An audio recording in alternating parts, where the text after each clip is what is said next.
Ugh. This is going to be a soapbox one, guys. I can already tell. And we're not even in Money Game Part 2 yet. Son of a biscuit. Welcome back to Steveisms with Steven. I'm Steve. Today we're going to be watching the unofficial Money Game 1.5, as some of you have called it. That's right, Crucify Your Culture. Also, I decided to try my Razer headset back. I forgot that it's green up here, so you got some nifty green screen effect. Kind of wild, but whatever, it is what it is. I thought this tie was appropriate too. What do you think? This is my money tie. I've gotten more compliments on this tie than any tie that I've ever owned. And I've had like Oscar de la Renta ties and things like that. The ironic part is that this money tie cost me 82 cents at a Goodwill. It just goes to show, good things that are nifty and nice, they don't have to cost a lot of money. Now, I think that's about it for the introduction. Oh, yeah, I wanted to say hello to those of you in the Netherlands, in France, in Germany, in Portugal, in Sweden. I mean, there's just a massive amount of people from around the world that have been saying hi and starting to subscribe, so I really appreciate that. So it's kind of neat. If you want, feel free to drop what country you're watching from down below, and I'll try to do a shout out at some point. Without further ado, why do you say we jump into Crucify Your Culture? Now, here's what I'm going to try to do. You guys know me by now. I'm probably not going to make it, but I'm going to try to watch it all the way through and then come back and rewatch it. I've added the subtitles. That way I can actually see what he's saying.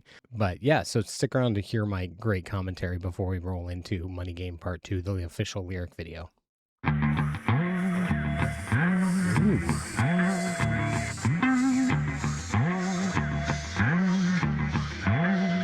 A murderer's mind, born into a murderous time, where right or wrong is a blurred line, hard to define. For greed is poison the well, we all drink from the chalice. It's a long way down into the rabbit hole, Alice. Now I crucify your culture, burn down the altar. Religion of consumerism picks us up like vultures, takes us for punks. They say jump, we jump. It's the same if it's Bush or Obama or Trump. I'm not buying into a 1, 2, 3 party system. I rise against them illusions of choice. Take our voice, so take back your rigged election system. Deficit represent nobody but your money. Funny how you keep them sweet, honey. Shepherds and the sheep, Donnie.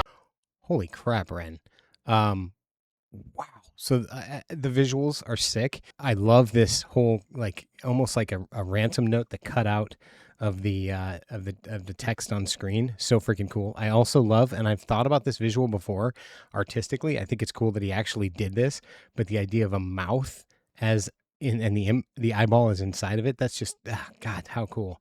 Deficit represent nobody but your money. Funny how you keep them sweet, honey. Shepherds and the sheep, Donnie. Someday they'll find a way to sell my views, like they sold the concept of freedom to you. They sold the voice of Huxley, of Orwell, Guevara, Dalai Lama. Now they're all just a product to you. And now you care more about your news, use the loose screws and minds of politicians that abuse you to shape you, break you. Consumerism breaks you until your thoughts are end you. They make you wanna hate you, so you keep buying.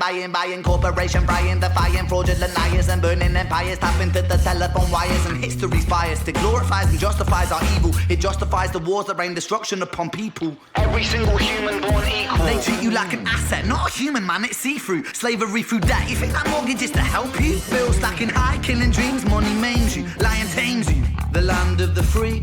Irony. A hierarchy, folks. Education kills the fire in me. Still I stand strong like two towers that were knocked down by greedy men's thirst for power and now greed. Greed plants a seed that will destroy us all if we succumb to greed.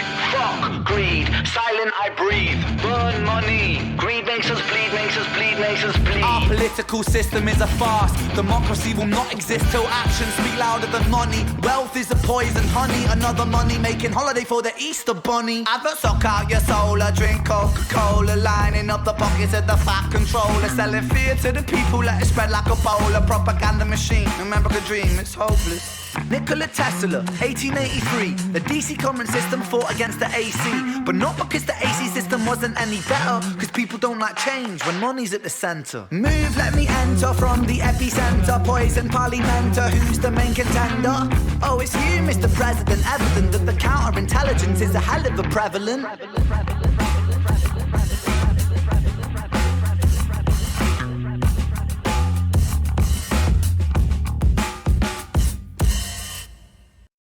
Oof. And he put this out in 2020. Holy crap. Wow. Okay, time to go back and rewatch it and break down the lyrics. This is freaking sick. I can't wait to get on to Money Game Part 2. But okay, the fact that this is in 2020 explains why it was not done as a full-on video, and I assume that if this was put out around the same time as Money Game 2, then the Money Game 2 is probably the same case, which would explain why you guys wanted me to watch the lyric video rather than the live video. So, okay, I can see that. I get it. Let's go ahead and back up and watch it from the get-go and break it down line by line, because there's so many bars in here that are just sick. The visuals on this are fucking amazing. Wow. All right, let's check this out from the beginning, shall we? Oh, and by the way, the beat on this, like the holy crap, like I absolutely love the amazing sound of the bass line and the guitar. Like this man is such a talent, dude. Oh my God. I love this so much. It's funny because, side rant, the thing that got me into marketing, I love marketing so much, and it's not the whole selling people stuff or being, pushing capitalism. I love marketing because I like the idea of helping a company or a product or a service reach somebody that needs that, okay? But there was a video that I saw that got me into marketing, and it was 3 minutes long, and it was about how justice is a passion, and it was by a company called Epifio. And this video was, like I said, only 3 minutes long, but it changed my perspective on how much you could move something in somebody and how you could tell a story in 3 minutes. This is all way before Ren, or before I found Ren anyway. And it's so cool because now I'm watching these music videos that are less than 3 minutes long. And sure enough, I find myself just enamored. I find myself just blown away every single time. Like I had chills. Obviously, I can't show them off this time because I'm wearing my long sleeve shirt, but just so freaking cool, dude. So cool. One more thing before I jump into these lyrics. I said something in Money Game Part 1, and one of the comments said that the fact that I am able to complain about how money can buy happiness, and that is a very, very, that statement is coming from a place of privilege. And I have to agree. I have a lot of first world problems, and I know there are people out there that are struggling way worse than I am and have way less than I have. So I do feel blessed. I have a lot to be grateful for. I have a lot to be thankful for. So I don't want anybody to think I'm not grateful or thankful for what I have. But I think that it's obscene that we have people who have so much more when so many have so much less. And it's not like your average CEO making 700 times or 7,000 times what the average employee is worth or making. The work they're doing isn't worth that much of a difference. So there's just some serious inequality, and I think that's what Ren is pointing out with a lot of these, and I tend to agree with that. Let's go ahead and tear down these lyrics a bit, shall we? That way we can see what he's trying to say. Crucify your culture. When I saw the word fuck pop up, I thought, maybe I'm wrong. A murderer's mind, born into a murderous time, where right or wrong is a blurred line, hard to define, for greed is poison the well. We all drink from the chalice, it's a long way down into the rabbit hole, Alice. I feel like that's a nod to all of us renegades who always call it the Ren rabbit hole. It's a long way down the rabbit hole, Alice. And then I like that he's standing on top of the White House. Yes, he's from the UK, and in Money Game Part 1, he talked a lot about how things are there. And I even remember in Vincent's Tale, Starry Night, Act 1, he talked about, fuck the PM, did I stutter? And you guys pointed out what those were Easter eggs to, but the idea that a lot of the complaints that he had about the British system and how similar it was to the American system. In this one, he directly calls out America, the almighty dollar. And I find that to be very, very powerful, very interesting. Crucify your culture, burn down the altar. Religion of consumerism picks us up like vultures. Religion of consumerism picks us off like vultures. And here you have an angel, and they're holding an iPhone. And so the religion of consumerism, people who love Apple tend to really love Apple. Takes us for punks. They say jump, we jump. It's the same. It is true. I mean, when they say jump, you say how high, and in this case, it's spend money on this telephone, on this telephone. Spend money on this phone. Okay, how much? Oh, I can make that work. It's more than my first car. My first car. Now, granted, I'm an old man. I was born in 1981, but I've spent more on my phone, which tends to last me for a very long time, than I did on my first car. That's wild. Right now, as I'm recording this, gas here is over $4 per gallon. Insane. I remember when the first time I was able to get gas and drive and stuff like that, gas was like 97 cents a gallon. And it's $4 and some odd cents. And diesel is over $5 a gallon. It's so crazy. So crazy. But we spend it because we quote unquote have to. We'd rather do that than buy a cheaper phone, or we convince ourselves that we need it because it's all part of the consumerism religion. Consumerism picks us up like vultures, takes us for punks. They say jump, we jump. It's the same if it's Bush or Obama or Trump. It doesn't matter who the politician is. It doesn't matter the party. I'm not buying into a 1, 2, 3 party system. I rise against them illusions of choice. Take our voice or take back your rigged election system. Deficit represent nobody but your money. Funny how you keep them sweet. He says, it doesn't matter what party you're with. And I find that really cool because I remember one of the lines from Vincent's Tale Starry Night. He said, "Sever head of Hydra, two parties resurrected." It's all part of the same monster. It's all part of the same monster. And again, they divide us, and they push things that make us feel divided, because divided, it's harder to stand up and demand change. Fact. A voice will take back your rigged election system. Deficit represent nobody but your money. Funny how you keep represent nobody but your money. Funny how you keep them sweet, honey, shepherd and the sheep. Someday they'll find a way to sell my views, like they sold the concept of freedom to you. They sold the voice of Huxley, of Orwell, Guevara, Dalai Lama. Now they're all just a product to you. And now that's so true. He mentions, selling my views. We all know Ren loves his two different meanings from one word. And so sell my views mean like you'll find a way to sell my perspective, but also the views on his channel, on his YouTube, right? They sell those views. Ugh. you care more about your new shoes, the loose screws and minds of politicians that abuse you, to shape you, break you. Consumerism breaks you until your thoughts that end you. They make you want to hate you, so you keep buying. Corporation buying, defying fraudulent liars and burning empires. Tap into the telephone wires, and history's biased. It glorifies and justifies our evil. It justifies the wars that rain destruction upon people. It's funny, it talked about wiretaps for a minute there, and there's so many things that we think are freedoms or rights that either aren't, or we don't have them as much as we think we do. Like, the government has ways of watching us. So the Edward Snowden leaks revealed just how much the government has the ability to watch us and to listen in on us. They can turn on our smart TV and make it listen to us. It's wild. And now there's a major thing going on in America, probably around the world, but especially in America, where flock cameras are everywhere and they track everything. Every single car that goes by, it takes a picture of it, and it says, "Oh yeah, we only take pictures of like your license plate, and also the stickers that you might have on your bumpers, and also the make and model and color of your car, and also the number of passengers." It's like it's mass surveillance, and there is no place to hide unless you completely disconnect and go off grid. But then you're trespassing. It's just wild. It's wild how much we're all caged and we don't even see it. History's biased. It glorifies and justifies our evil. It justifies the wars that rain destruction upon people. Every single human born equal. They treat you like an asset, not a human, man. It's see-through. Slavery through debt. You think that mortgage is to help you? Slavery through debt. You think that mortgage is to help you? It's funny because if you follow Ren's personal channels, he just bought his own house, bought his first house. The other thing that's crazy too is like the credit system in America. We have three, Equifax and TransUnion. We have three different credit bureaus that kind of put a number value to our worth, right? To our credit and how trustworthy we are.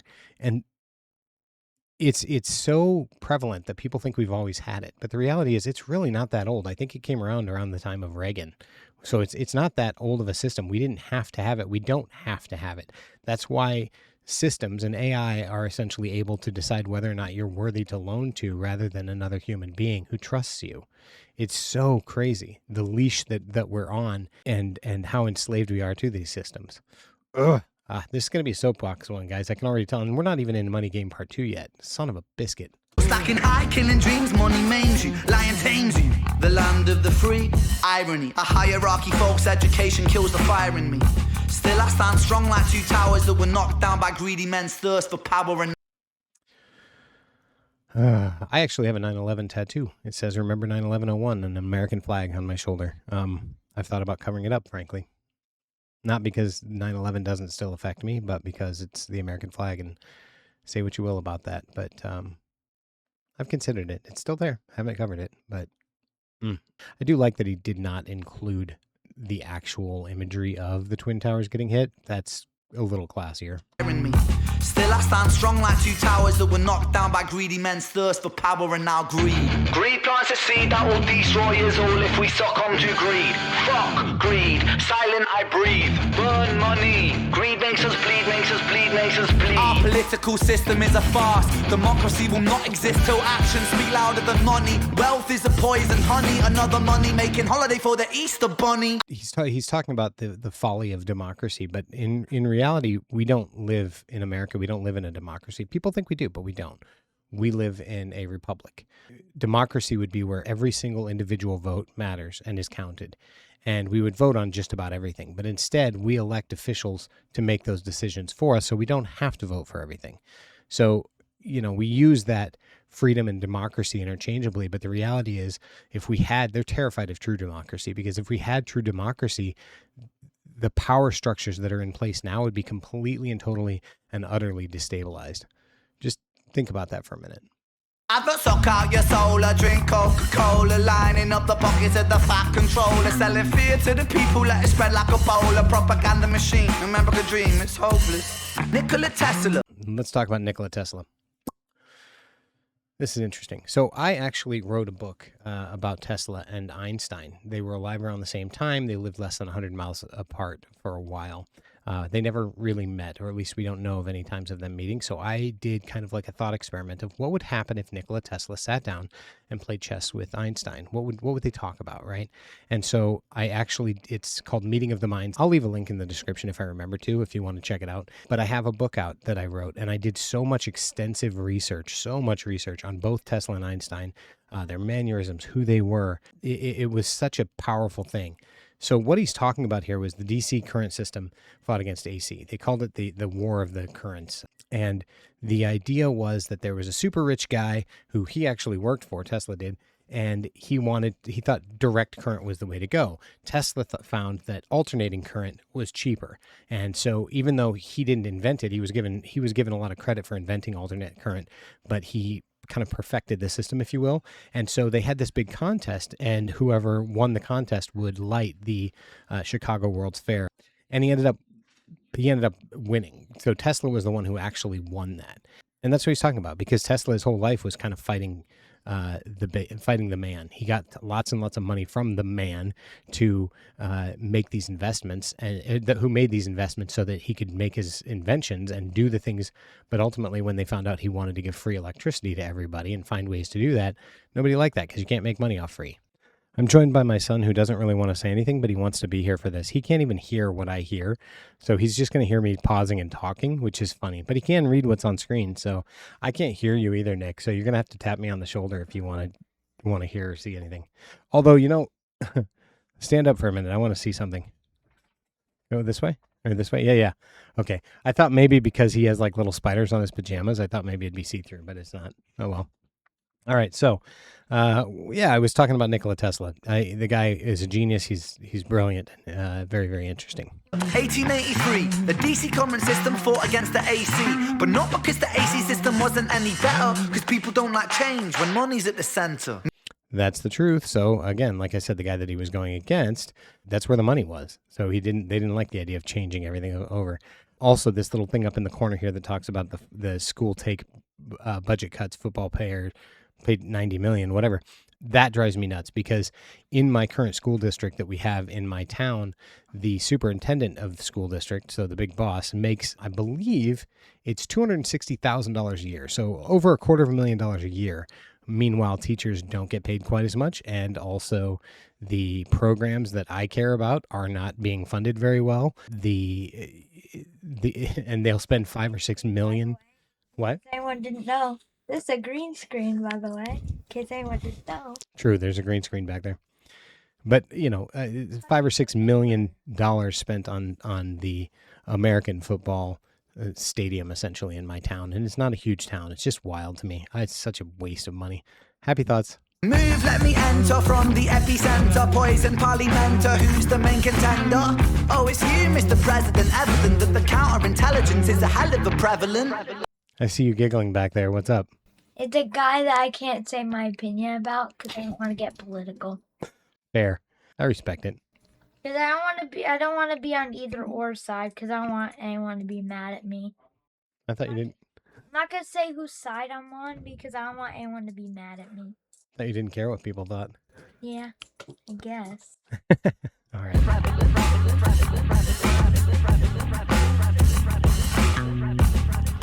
And of course, we have Money Game Face. Wild. He did Crucify Your Culture. So, Crucify Your Culture, I see why this was Money Game Part 1.5, is what some of you guys called it. I see why now, because it did feel very much like it fits in this world, even if it's not officially part of the quote-unquote Money Game trilogy. And I'm glad that I watched it before watching Money Game Part 2. He's calling out what a lot of people see or they refuse to see because they don't really feel like it aligns. It's hard to think outside the box. It's hard to make yourself think or believe that what you think could be wrong. So wild. Very cool though. Very cool. What do you think? Oh, you only saw like 2% of it, huh? It's pretty good. It's pretty good. He can't hear it either, so all he saw was the screen. Neat. I got to get you another headset, dude.